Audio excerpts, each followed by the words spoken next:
Chers amis téléspectateurs de Delta Santé, nous saluons au nom du Seigneur Jésus-Christ.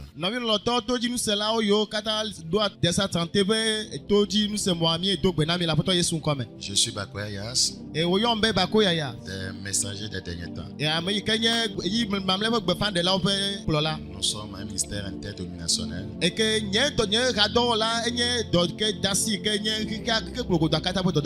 Et nous apportons toute la parole de Dieu. Nous saluons tous les collègues pasteurs, tous ceux qui nous suivent chaque vendredi à 21h30 sur cette antenne. Que le Seigneur vous bénisse. Nous allons prier. Père Saint, nous voulons te rendre grâce ce soir. Merci pour ta parole. Merci pour Jésus que tu nous as donné. Merci pour sa crucifixion. Merci pour sa mort. Merci pour son ensevelissement.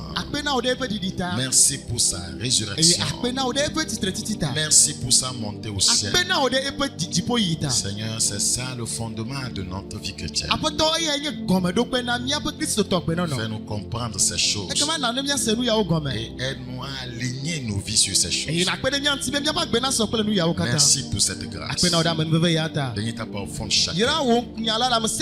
Au nom de Jésus, nous avons prié. Amen. Amen. Nous traitons du thème ressuscité pour la gloire. Ressuscité pour la gloire. Dans 1 Pierre chapitre 1. 1 Pierre chapitre 1. Le verset 21. 1 Pierre 1, 21. Qui par lui croyait en Dieu, lequel a ressuscité des morts et lui a donné la gloire, en sorte que votre foi et votre espérance reposent sur Dieu. Nous voyons dans ce passage que Christ a été ressuscité d'entre les morts. Et la gloire lui a été donnée. Après sa résurrection, il a joui de la gloire. C'est notre thème. Nous sommes ressuscités pour une vie glorieuse. C'est très important. Lorsque Christ était crucifié, il était crucifié avec nous. Il nous portait en lui. Il portait tous nos péchés sur lui. Et lorsque Christ était mort, il mourait avec nous. Et nos péchés sur lui ont été crucifiés et il est mort en portant ses péchés. Quand on l'a enseveli, on nous a ensevelés avec lui. Voilà. Et quand il est ressuscité, il est ressuscité avec nous. Parce qu'il nous portait en lui. Et quand il est monté au ciel, il est monté avec nous. Amen. Parce qu'il nous portait en lui. Et la Bible dira, nous sommes assis avec Christ dans les lieux célestes. Il nous a ressuscités ensemble. Il nous a fait asseoir ensemble dans les lieux célestes. C'est ça notre position. Le vrai croyant, c'est celui dont les péchés ont été crucifiés. La Bible dit ceux qui sont en Jésus-Christ ont crucifié la chair avec ses passions et ses désirs. Le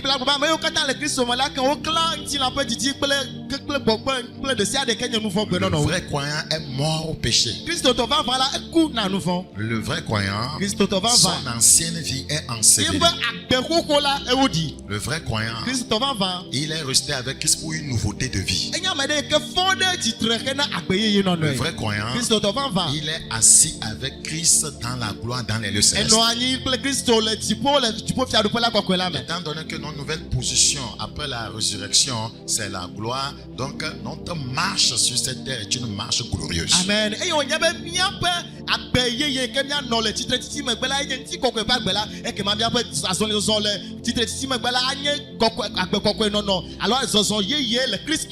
Hébreux chapitre 2. Hébreux chapitre 2.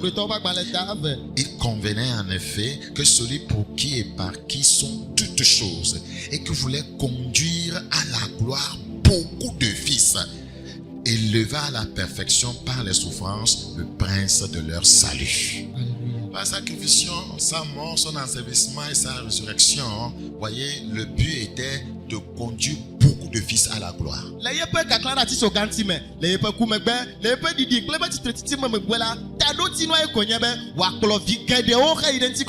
Il le faisait en tant que le prince de notre salut.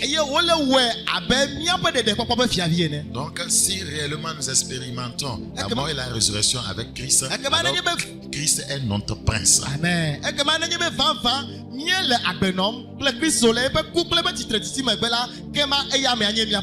Prince de l'évêque. Alléluia. C'est pour nous amener à la gloire qu'il a souffert ainsi. Il a payé le prix pour que nous puissions, voyez, mener une vie glorieuse. Prince de living God. Alléluia. Vous savez, nous avons, voyez, certaines caractéristiques qui dénotent qu'un croyant est mort, ressuscité avec Christ et est candidat pour la gloire. Amen.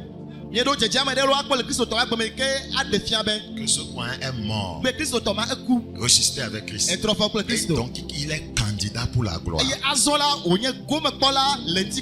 La première caractéristique que nous voyons dans la vie de ce croyant, c'est qu'il est sauvé, le salut.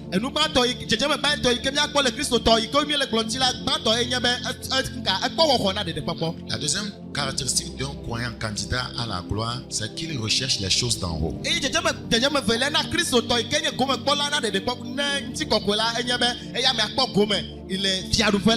La troisième caractéristique, voyez, de ce croyant candidat, voyez, pour la gloire, c'est qu'il s'affectionne aux choses d'en haut.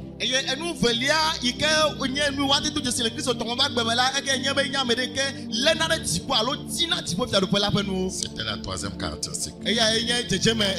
La quatrième caractéristique, voyez, c'est que nous constatons un changement de place et de position spirituelle dans la vie de ce croyant.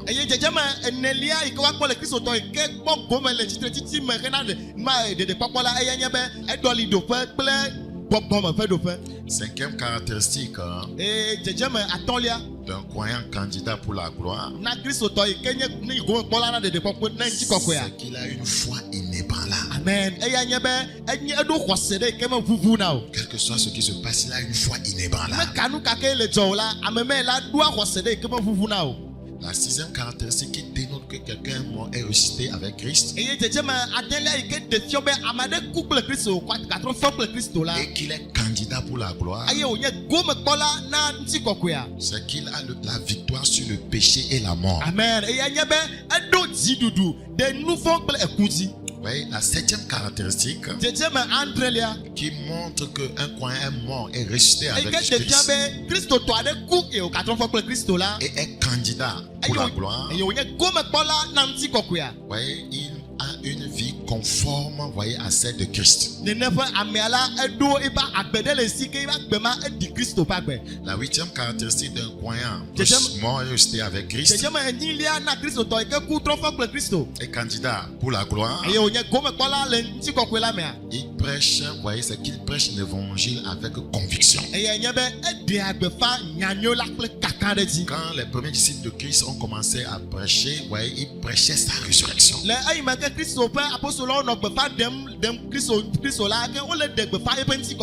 prêchait avec conviction.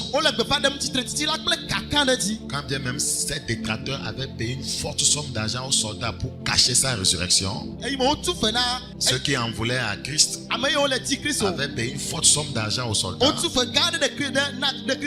voyez, pour nier que Christ est ressuscité. Pour dire que ce sont ces apôtres, ces disciples qui sont venus prendre son corps. Parce qu'ils savaient ce que c'est que ce message, voyez, qui est basé sur la résurrection. La Bible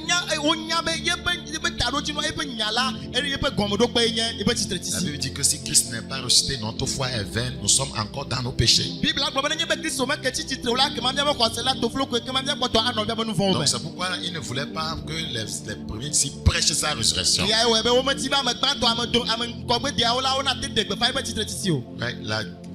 neuvième caractéristique d'un croyant mort et ressuscité avec Christ et qui est candidat pour la gloire. Il a une nouveauté de vie. Amen. Ce croyant a une nouveauté de vie. Si quelqu'un en Christ est une nouvelle créature, les choses anciennes sont passées. Voici toutes choses sont devenues. La 10e caractéristique d'un croyant mort, c'est-à-dire il a fait l'expérience de la mort et la résurrection avec Christ. C'est que ce croyant porte beaucoup de fruits. Il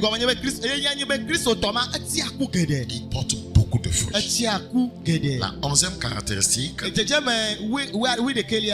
d'un croyant mort et resté avec Christ et candidat pour la gloire, c'est que, il a la guérison divine comme héritage. La Bible dit, si l'esprit de celui qui a ressuscité Christ entre les morts habite en vous, voyez, son esprit donnera la vie à votre corps mortel. La 12e caractéristique du croyant, qui a expérimenté la mort et la résurrection avec Christ est candidat pour la gloire.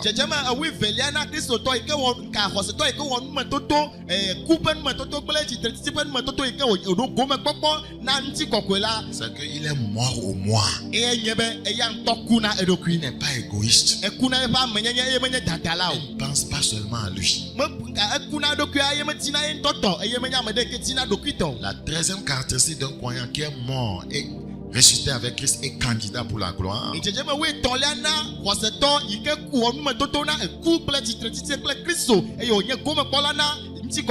C'est que quand bien même ce croyant est sur la terre, il est assis spirituellement avec Christ dans les lieux célestes. Amen. Et la 14e caractéristique d'un croyant qui a expérimenté la mort et la résurrection avec Christ est candidat pour sa gloire.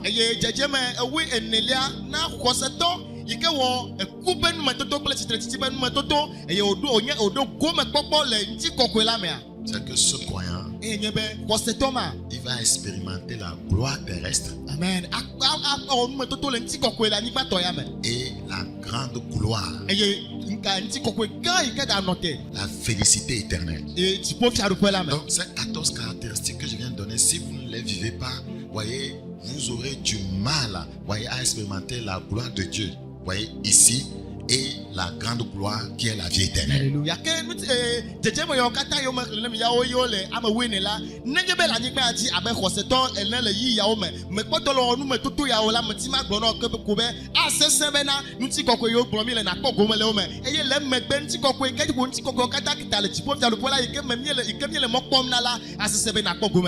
Donc, voyez, je vais m'attarder maintenant sur, voyez, la gloire terrestre. Je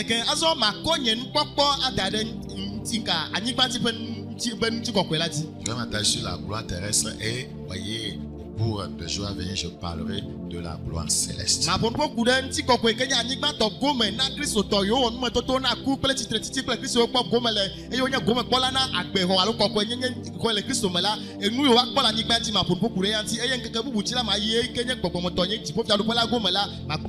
Quand nous parlons de la gloire terrestre, nous voulons parler de sa présence. Le croyant qui est mort et ressuscité avec Christ, voyez, expérimente, voyez, chaque jour la présence de Dieu. Amen. Quand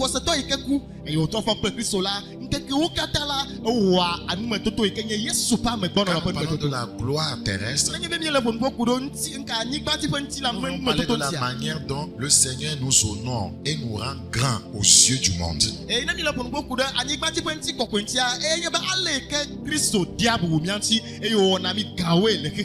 La Bible dit dans Ephésiens chapitre 5, le verset 27. Le verset 27. Ephésiens chapitre 5, le verset 27.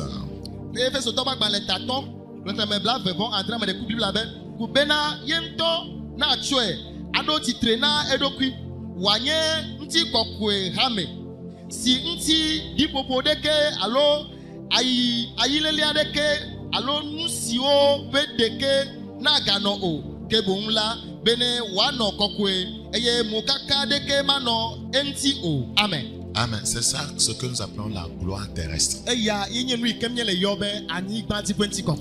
de faire paraître devant lui cette église glorieuse. Ça veut dire qu'elle était glorieuse sur la terre avant qu'il ne la prenne et la fasse paraître devant lui. Le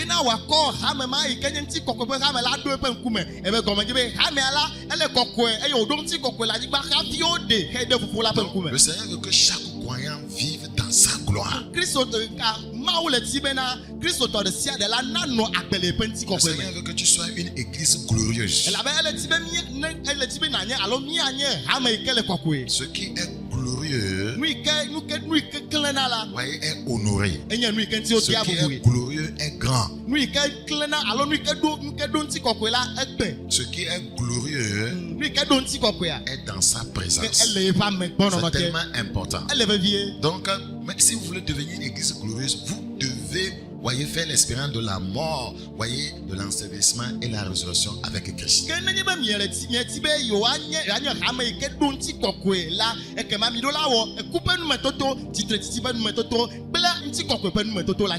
La mort, l'ensevelissement, la résurrection avec Christ. Parce que c'est après ça, voyez, on monte. C'est après sa résurrection qu'il est monté dans la gloire. Nous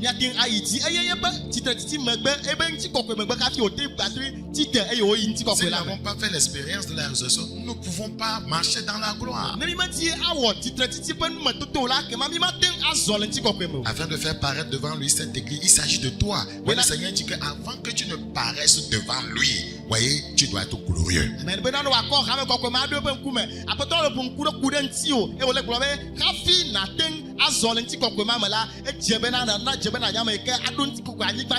Et on nous a expliqué, voyez, ce dont il s'agit. Il dit, voyez, la gloire qu'il veut voir en toi voudra dire que en toi il n'y a pas de tache, en toi il n'y a pas de ride, en toi il n'y a rien de semblable, en toi tout est saint, en toi il n'y a rien de répréhensible. Dans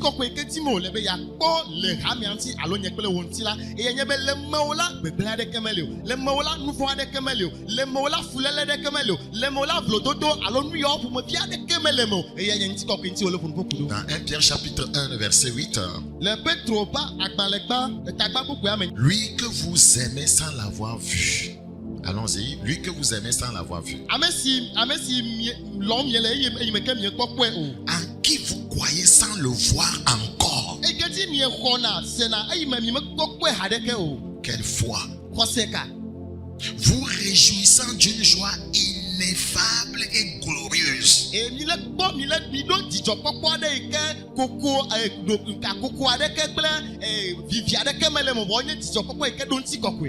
joie glorieuse, ça c'est puissant. Pas juste une joie. On ne parle pas d'une tristesse glorieuse. On ne parle pas de lamentation glorieuse. Non, une joie glorieuse. Une joie glorieuse.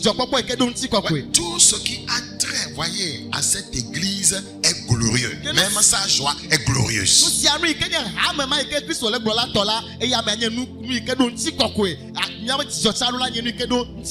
Sachez que dans la dispensation de la grâce, le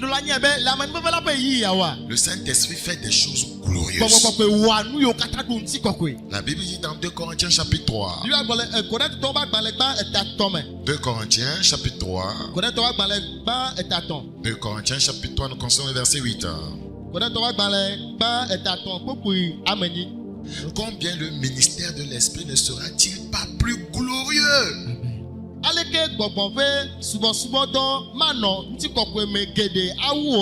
Si nous sommes des chrétiens du Saint-Esprit, tout doit être glorieux dans notre vie.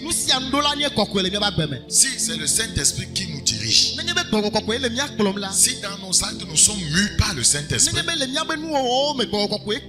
tout ce qui nous concerne est glorieux.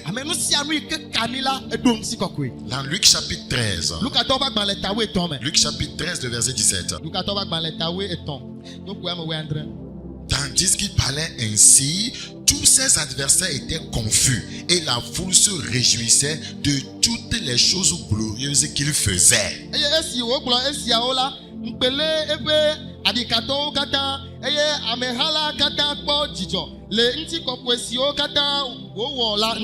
Tout ce que Christ faisait, ouais, toutes les choses qu'il faisait, tout révélait la gloire de Dieu. Tout ce que le croyant fait, les comportements du croyant, le caractère du croyant, tout reflète la gloire de Dieu. Les agissements du croyant doivent refléter la gloire de Dieu.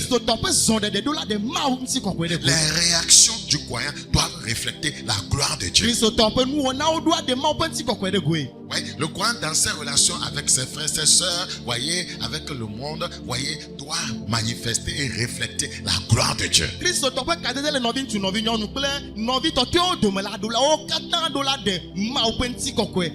La Bible dit dans Psaume 87, le verset 3. Psaume chapitre 87, le verset 3. Des choses glorieuses ont été dites sur toi, ville de Dieu. Ville de Dieu. Le croyant est souvent, voyez, comparé à une ville. Oui, la Bible dit une ville située sur une montagne ne peut être cachée. Les choses glorieuses ont été dites sur l'église. Ouais, ce ne sont pas des choses ignominieuses. Le croyant vit dans la gloire. Il vit dans la gloire ici. Et après, voyez, après qu'il aurait quitté cette terre, il va vivre la grande gloire.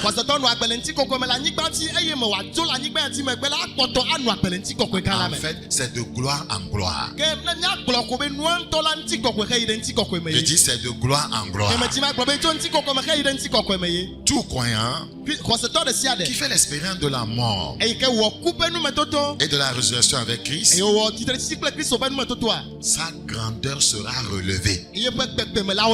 Si avant de venir à Christ, voyez, ta gloire était souillée. Si avant de venir à Christ, tu étais dans la bassesse. Lorsque tu fais l'expérience de la mort et la résurrection avec Christ, le Seigneur relève ta grandeur. Amen. Dans Psaume chapitre 71,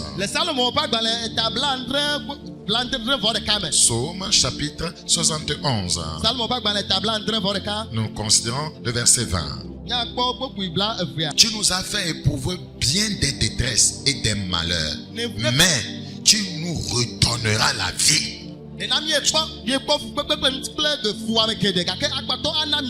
Tu nous feras remonter des abîmes, voyez, de la terre.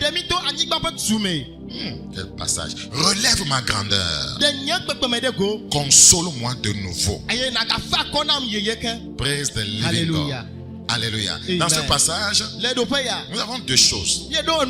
Un, la résurrection et de la gloire. La résurrection et la gloire, c'est-à-dire la grandeur. Praise the living God. Alléluia. Alléluia, alléluia. Amen. Tu nous as fait éprouver bien des détresses et des malheurs. Et tu nous redonneras la vie, c'est la résurrection. Tu nous feras remonter des abîmes de la terre, c'est la résurrection. C'est sorti de son tombeau de problèmes, de son tombeau, voyez, d'ignominie, de son tombeau de honte.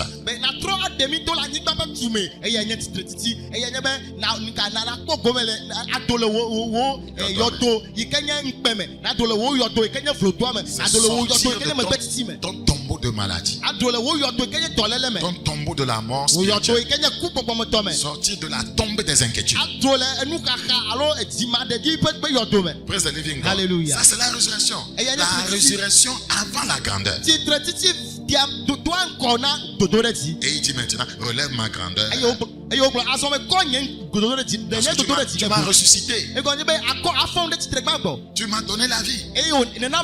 Maintenant, relève ma grandeur. Si nous voulons expérimenter la grandeur, nous devons passer par la résurrection.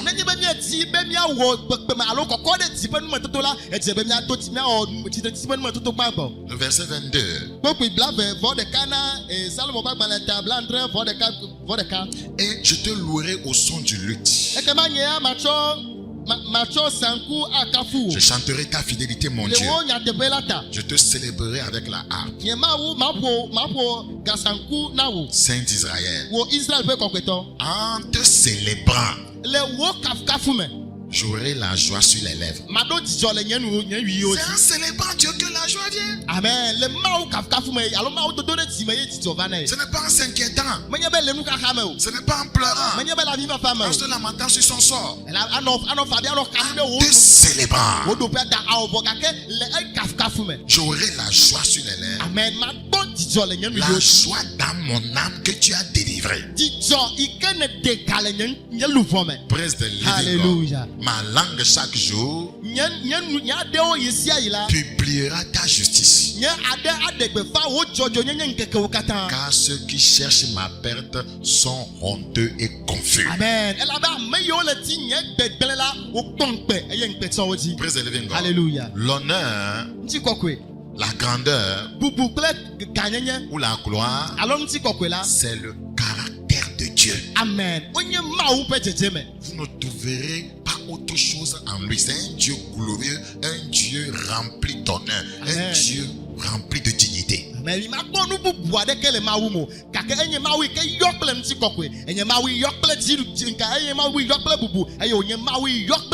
un Dieu grand. La Bible dit que Dieu est grand, mais sa grandeur nous échappe. Amen. En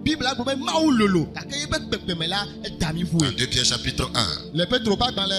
2 Pierre chapitre 1. Nous considérons le verset 17. Amen. Car il a reçu de Dieu le Père honneur et gloire. Quiconque marche avec Dieu reçoit honneur et gloire. Quand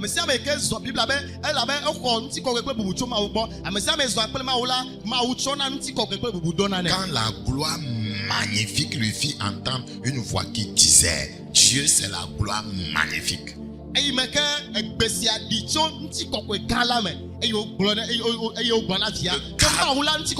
caractère de Dieu, c'est l'honneur, la grandeur, la gloire. La Bible dit tel il est. Tel nous sommes dans ce monde. Les croyants ne posent pas des actes qui poussent les gens à honorer Dieu dans leur vie. Les païens devraient voir la grandeur de Dieu au travers, voyez, de ce que Dieu fait par l'Église. Amen. C'est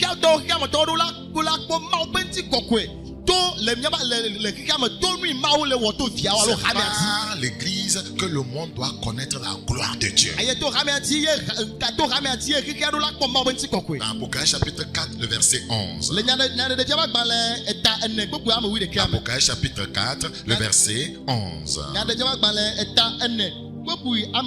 Tu es digne, notre Seigneur et notre Dieu, de recevoir la gloire et l'honneur et la puissance, car tu as créé toutes choses et c'est par ta volonté qu'elles existent, qu'elles ont été créées. C'est par la volonté que ce qui a été créé existe. Si nous vivons, nous vivons pour lui. Si nous mourons, nous mourons pour lui. C'est par ta volonté qu'elle existe.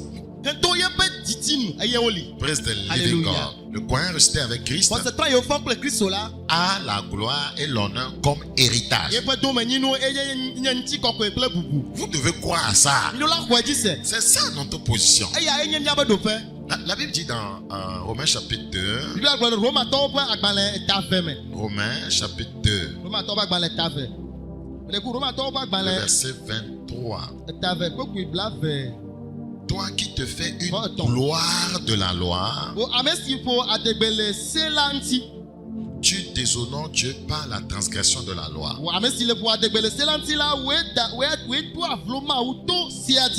Ouais, la parole de Dieu que Dieu nous a donnée, c'est pour notre gloire. C'est que si nous nous alignons sur les Écritures, nous allons vivre dans la gloire.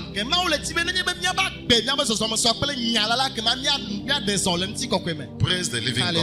Alléluia. Amen. Écoutez-moi maintenant, s'il vous plaît. Dieu nous a tous mis dans la course. Il y a la course de la vie. La course vers la gloire. Que ce soit la gloire terrestre ou la gloire, voyez, éternelle, Dieu nous a tous mis dans la course.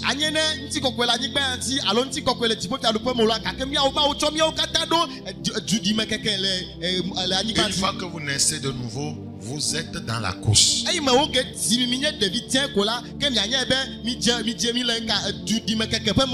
ne peux pas courir à ta place. Tu ne peux pas courir à ma place. Je ne peux pas gagner le prix à ta place. Tu ne peux pas gagner le prix de la course à ma place. Chacun sera jugé selon, voyez, ses péchés. Ouais, Dieu nous a tous mis dans la course. C'est à chacun d'entre nous de faire ses efforts ou de faire des efforts pour atteindre le point d'arrivée. Pour atteindre le point d'arrivée. Le point d'arrivée sur la terre pour nous, c'est devenir une église glorieuse sans tache. Et le second point d'arrivée, c'est de nous retrouver dans la gloire éternelle. Nous avons tous un point de départ. La manière dont vous courez, la manière dont vous pressez les choses, c'est cela qui détermine le moment où vous arriverez. Dans la course, certains arrivent avant d'autres. Vous arrivez selon la manière dont vous courez. Vous arrivez selon la manière dont vous pressez.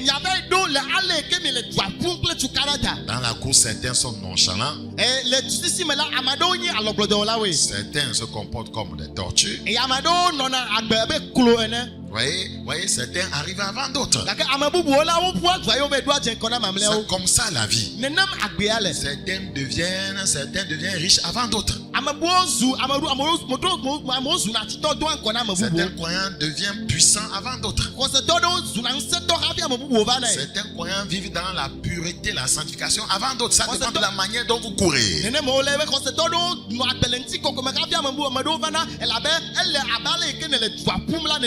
Certains arrivent dans la gloire céleste avant d'autres.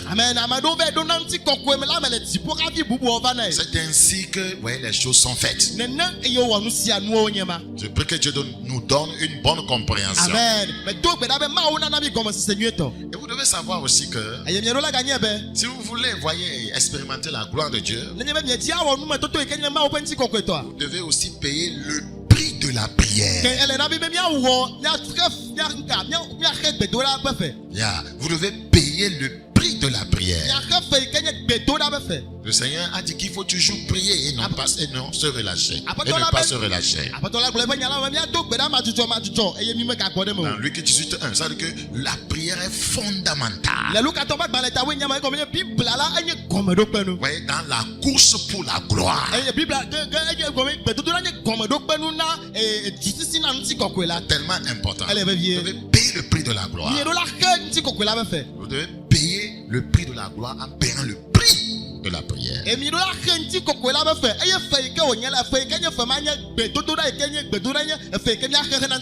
Matthieu chapitre 4. Matthieu chapitre 4. Le verset 1. Alors Jésus fut emmené par l'Esprit dans le désert pour être tenté par le diable. Après avoir jeûné 40 jours et 40 nuits, il eut faim. Il a payé un prix ici. Le prix du jeûne est là. Voyez, du jeûne et la prière. Après avoir payé ce prix, voyez, il va expérimenter, voyez, la gloire. Une avancée glorieuse. Regardez dans Luc chapitre 4. Considérons le verset 14. Ici, c'est après le jeûne. Jésus, revêtu de la puissance de l'Esprit, retourna en Galilée et sa renommée se répandit dans tout le pays d'alentour. Voyez, la gloire a commencé. Mais il a fallu qu'il paie le prix de la prière. Celui qui ne perd pas sa foi dans la prière n'aura pas de voix dans le monde. Très bien. Celui qui ne perd pas la foi dans la prière n'aura pas de foi dans sa famille. Il n'aura pas de foi contre les démons. Il n'aura pas de foi contre les sorciers. Il n'aura pas de foi contre, voyez, les principautés. Un homme de Dieu qui ne perd pas la foi dans la prière n'aura pas de foi dans le ministère. Non? La fondation pour une grande gloire,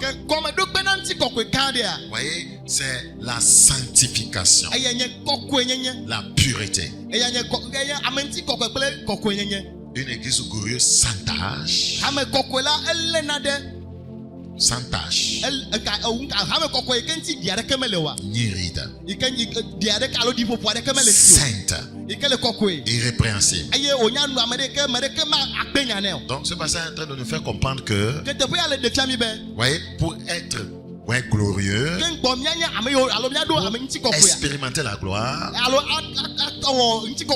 le fondement c'est être sans tâche. Être saint, irrépréhensible. Nous parlons de la gloire de Dieu, pas la gloire de ce monde. Si vous voulez la gloire de ce monde, allez voir un marabout. Si vous voulez la gloire de ce monde, allez voir un occultiste, entrer dans une secte.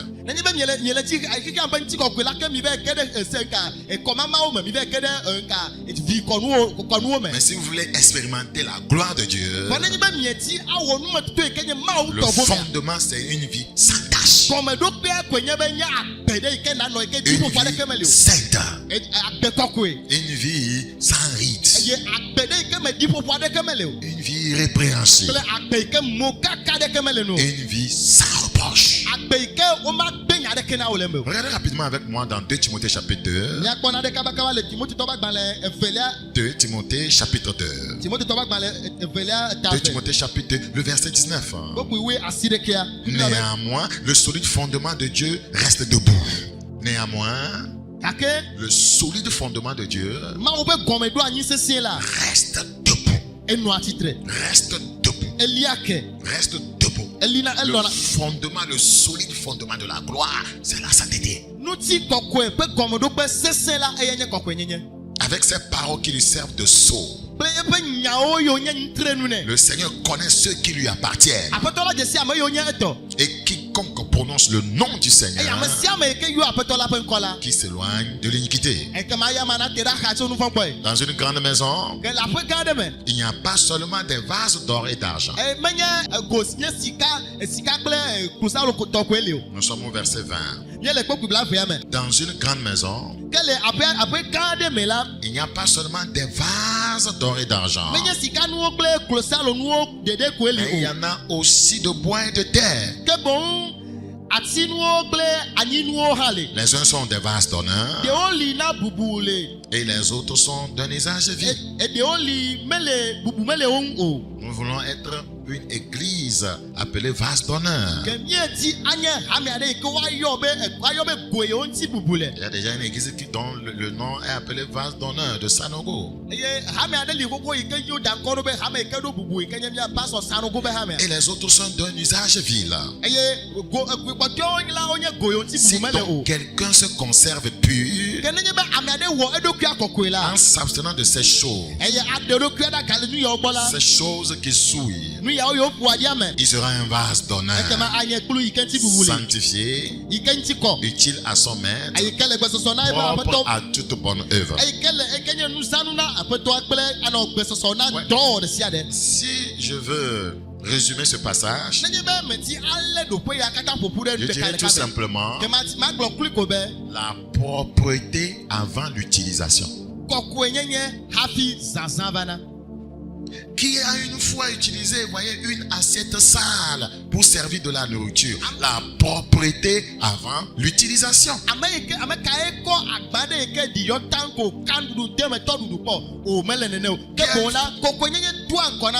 On ne sert pas de la nourriture dans une assiette sale. Voulez-vous que Dieu vous serve ses grâces? Voulez-vous que Dieu vous serve, voyez, comment on peut dire ça, sa grandeur, ses bénédictions? Il veut servir dans une assiette propre. Jésus dit: je suis au milieu de vous comme celui qui sert.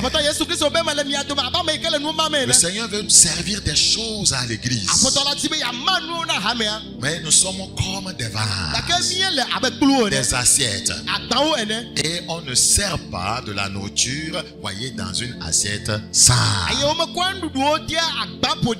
La propreté précède l'utilisation. Donc la pureté précède l'utilisation. Dans 1 Samuel chapitre 12. 1 Samuel chapitre 12. Nous allons lire le verset 3 à 6 enlevé.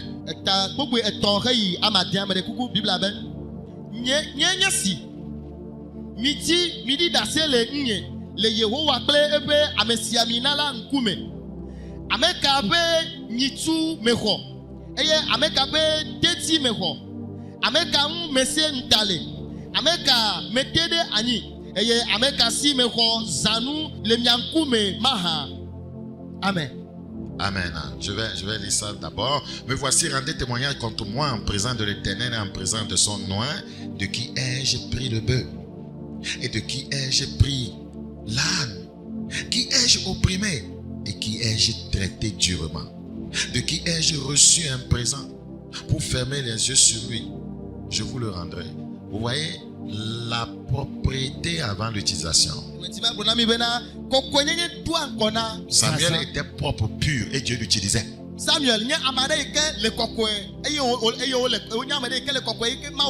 Les hommes vont témoigner qu'il est propre. Est-ce que ton mari peut témoigner que tu es pur?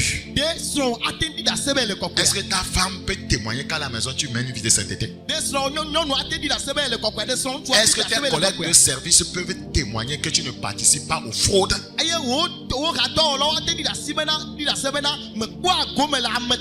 Que tu ne participes pas à la corruption? Est-ce que ton ami fidèle peut, voyez, témoigner que tu n'as pas un copain, une copine?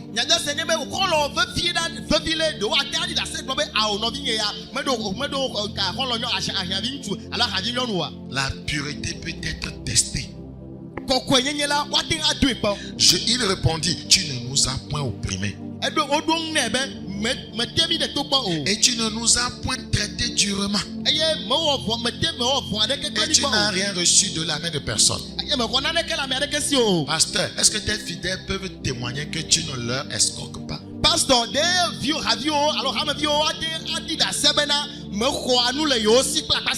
que tu ne viens pas chez eux pour pour demander de l'argent. Que tu ne les visites pas au service pour demander de l'argent. Que tu n'aies pas fait une fausse prophétie en disant ainsi par l'Éternel, ouais, donne ta voiture.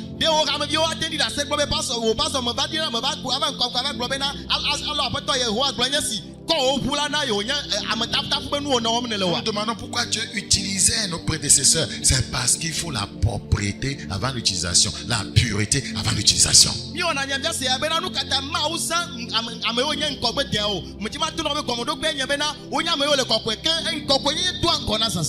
La Bible dit, il leur dit encore. Nous sommes au verset 5. L'Éternel est témoin contre vous. Et son nom est témoin. En ce jour que vous n'avez rien trouvé dans mes mains. Cela voudrait dire que mes mains sont pures. Et ils répondirent, ils en sont témoins. Praise the living God. Alléluia. Amen. Cet homme, voyez, était pur.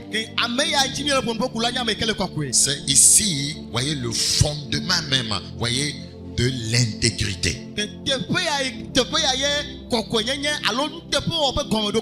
Le fondement, voyez, de l'intégrité, de la pureté, de l'honneur. Et le Seigneur veut qu'il y ait un tel fondement dans la vie de ses enfants. Vous savez, le Saint-Esprit nous aide seulement quand nous acceptons d'être responsables. Amen.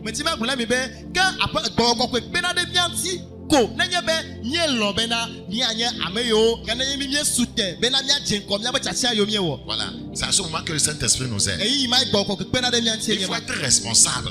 Il faut assumer ses choix. Non pas rester là-bas juste toujours accuser les autres, mettre les choses sur les autres. Nous devons être responsables. Et c'est comme ça que le Saint-Esprit peut nous aider.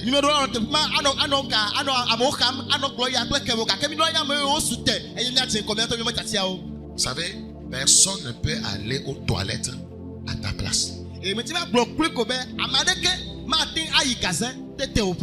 Vrai ou faux? Non, va aux toilettes à la place de l'autre, tu vas voir.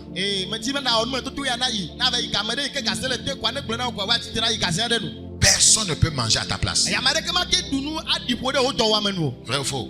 Personne ne peut manger à ta place. Ce qui voudra dire qu'il faut être responsable. Tu ne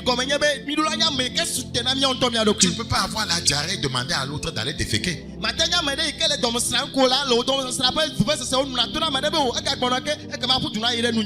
Ce n'est pas possible. Nous devons assumer nos choix. Et c'est ainsi que le Seigneur nous aide. Dans 1 Jean chapitre 5. 1 Jean chapitre 5. Vous savez, les gens disent venez à Jésus-Christ, vous serez heureux. Venez à Jésus-Christ. Non, tout est facile en Christ. Il y a des prix qu'on paie en Christ. Il y a des prix qu'on paie en Christ. Amen. En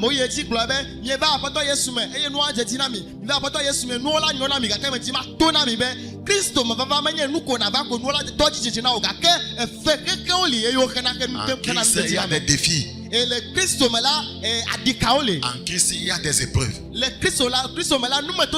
y a des jours d'adversité, des jours de malheur. Nous n'écoutons pas la parole de Dieu juste pour écouter. Ouais, quand ce que nous écoutons, voyez, sera testé par des crises, par des épreuves, par des défis. Et c'est là-bas qu'on verra notre maturité.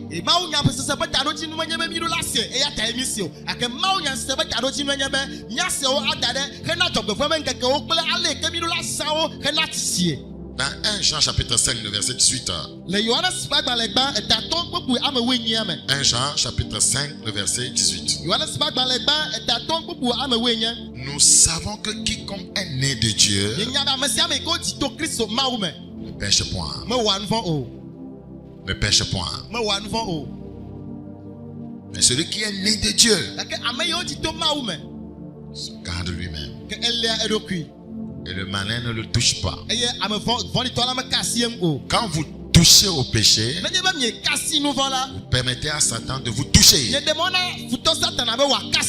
Vous devez choisir de ne pas tomber. Et le Saint-Esprit vous aidera. C'est ce que j'appelle être responsable. C'est que vous décidez, choisissez de ne pas tomber. Votre choix est clair. Votre décision est radicale. Cela n'empêche pas que la tentation viendra. Mais le fait que vous avez fait un choix, alors le Saint-Esprit viendra vous aider. Mais quand vous n'avez pas de choix, vous n'êtes pas décidé, vous n'avez pas une conviction ferme, quand la tentation viendra, quand l'épreuve viendra, le Saint-Esprit ne pourra pas vous aider. Moi j'ai décidé de continuer avec Christ, quel que soit ce qui m'arrivera sur le chemin. C'est pourquoi quand les épreuves viennent, quand les tentations viennent, le Saint-Esprit m'aide. Parce qu'il connaît ma décision. Parce que j'ai décidé que rien ne va me basculer du chemin. Rien ne va me faire perdre la foi. Vous voyez, j'ai dit, je tenais ma Bible. J'étais allé au CHI Campus pour prier pour mon père qui était dans le coma, pour faire veiller. Je suis rentré dans la salle des urgences. Je n'ai pas encore ouvert ma bouche pour prier quand j'ai vu qu'il partait. J'ai crié docteur, docteur. Ils sont accourus et c'était total. Ils ont juste pris un papier pour notifier le décès. Allez jeter cette Bible. J'avais fait le choix que quel que soit ce qui va m'arriver, quelles que soient mes douleurs ici-bas, vous voyez, je tiendrai toujours cette Bible. Je m'alignerai sur la parole. C'est ce choix, cette responsabilité qui fait que le Saint-Esprit nous aide.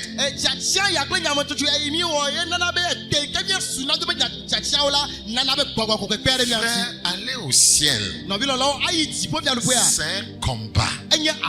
C'est une décision radicale. C'est un prix à payer. Jésus a dit, vous connaîtrez des tribulations dans ce monde. Il dit, gardez courage.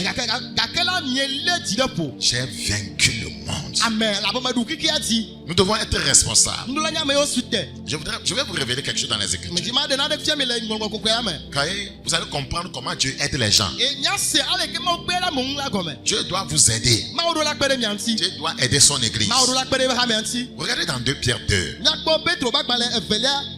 2 Pierre 2. Le verset 7. Et s'il a délivré le juste Lot, profondément attristé de la conduite de ces hommes sans frein dans leur dissolution.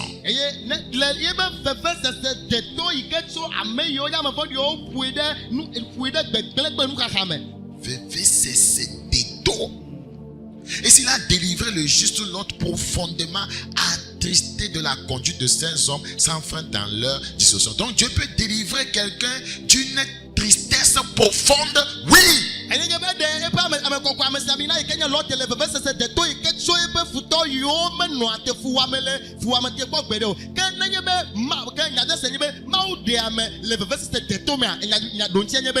Car ce juste qui habitait au milieu d'eux tourmentait, voyez, journellement son âme juste à cause de ce qu'ils voyaient et entendaient de leurs œuvres criminelles.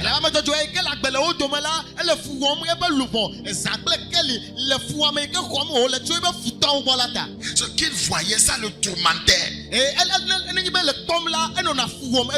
Le verset 9. Le Seigneur s'est délivré de l'épreuve les hommes pieux.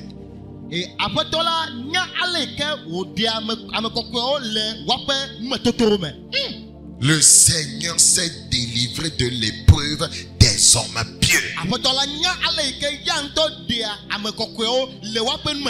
et réservé les injustes pour être punis au jour du jugement.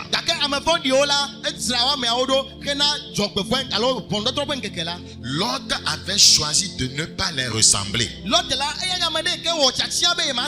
C'était un choix. Il avait choisi de ne pas ressembler aux impies. Et Dieu l'a aidé. C'est ce choix qui a fait que Lot a pu échapper. Voyez, à la condamnation qui est arrivée sur Sodome et Gomorrhe. Amen.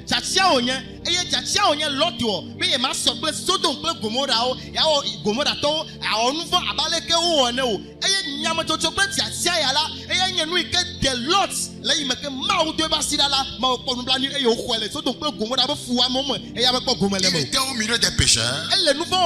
Il était au milieu des gens corrompus. Il était au milieu des immoraux. Il était au milieu des criminels. Mais il avait fait un choix radical de ne pas les ressembler.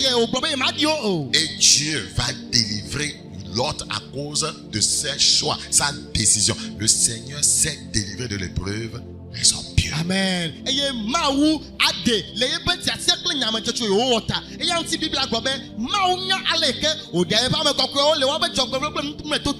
Frères et sœurs, chaque fois que nous rentrons dans le péché, nous sommes privés de sa gloire. Nous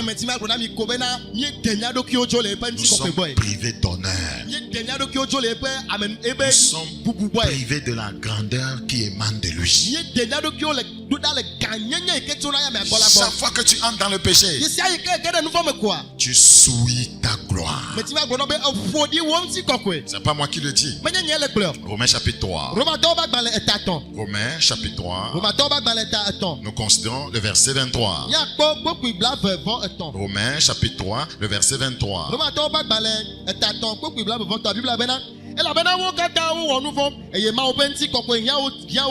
Car tous ont péché et sont privés de la gloire de Dieu. Là où il y a le péché, il y a la privation de sa gloire.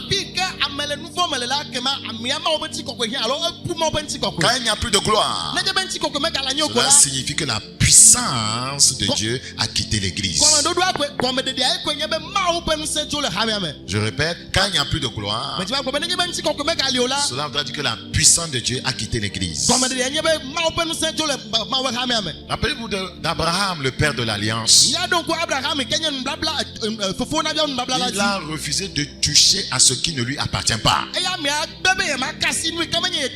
Regardez dans Genèse chapitre 14. Genèse chapitre 14, le verset 13. Je vais parler de quand Abraham est parti pour secourir Lot qui avait été amené avec les gens de Sodome et Gomorrhe.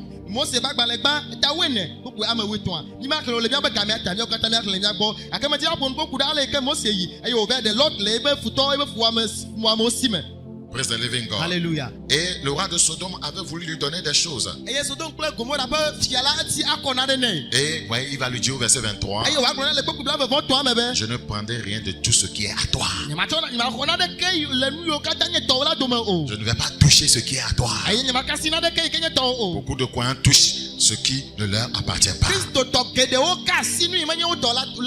Ouais, tu n'es pas marié. Pourquoi tu touches à la femme, voyez, à cette jeune fille? Ne touche pas ce qui ne t'appartient pas. C'est tellement important. Ne touche pas l'argent qui ne t'appartient pas. Voyez, fais attention au service. Nous mourrons avec Christ. Nous ressuscitons avec lui. Et nous vivons, nous marchons dans la gloire. Amen. Et le fondement d'une vie glorieuse, c'est une vie sainte. Et une vie irréprochable. Une vie sans reproche. Nous allons arrêter ici. Voyez, si le Seigneur tarde à venir, rendez-vous le vendredi prochain à 21h30. C'était Bakoya Yas. Que Dieu vous bénisse. Au revoir. Bye bye.